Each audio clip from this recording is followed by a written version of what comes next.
దేవాలయాల్లో అర్చామూర్తులు ఎన్ని ఉంటాయి?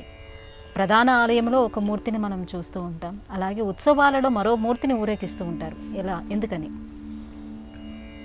ఆగమ శాస్త్రంలో అర్చామూర్తిని బేరము అంటారు.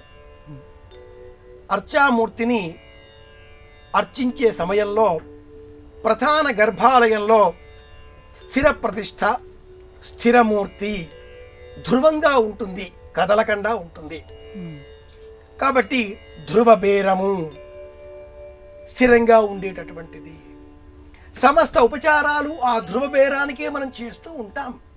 కానీ కొన్ని సందర్భాలలో రోజు స్నపనం చేయడం కుదరదు, రోజు అలంకరణ కుదరదు. శాస్త్ర ఆగమ సూత్రాలకు నియమాలకు అనుకూలంగా కొన్ని ఉపచారాలను ధ్రువ బేరానికి పర్యాయంగా కౌతుక బేరము, ఉగ్ర శ్రీనివాసమూర్తి తిరుమలలో మనం చూస్తూ ఉంటాం. ఈ బేరమును మొత్తం 5 రూపాలలో ప్రధాన ఆలయంలో ఉండే ధ్రువ అర్చామూర్తితో కలుపుకొని 5 ప్రధాన అర్చామూర్తులను ఆగమ శాస్త్రం సూచిస్తుంది. ధ్రువ బేరము, కౌతుక బేరము, స్నపన బేరము, ఇలా ఆ క్రమంలో నిత్య వ్యవహారాలన్నీ కూడా వినేటటువంటి 4వ రూపంలో ఉండే బేరము. 5వది బయట ఊరేగింపుతో ఉత్సవాలలో సమస్త సేవలను స్వీకరించేటటువంటి బేరము.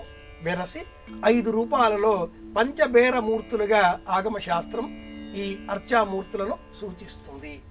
ఆగమశాస్త్ర సంబంధితమైన ఈ నియమాలలో అన్ని ఆలయాలలో కూడా 5 రూపాలు ఉండవు. 1, 2 లేక 3 ఇంతవరకు మాత్రమే పరిమితం అవుతూ ఉంటాయి.